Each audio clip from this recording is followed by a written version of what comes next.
Hər vaxtınız xeyirli olsun, hörmətli tamaşaçılar, dəyərli izləyicilər.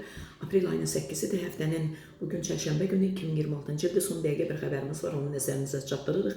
Xəbər verdiyimiz kimi İran və ABŞ arasında ateşkəs, 2 həftəlik ateşkəs haqqında razılıq əldə olunub və belə bir məqamda ABŞ prezidenti açıqlama yayıb, açıqlamasında bildirib ki, ABŞ tam və qəti qələbə qazanıb. News 365 saytı xəbər verir ki, bunu ABŞ prezidenti Donald Trump AFP-yə açıqlamasında deyib.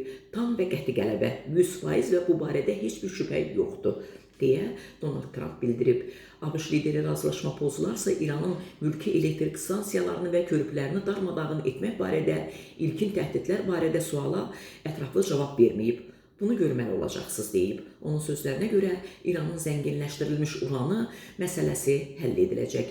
İranı 2 həftəlik ateşkəs razılaşması üçün danışıqlar masasına gətirməyə Çinin kömək etdiyinə inanıram deyə Donald Trump əlavə edib.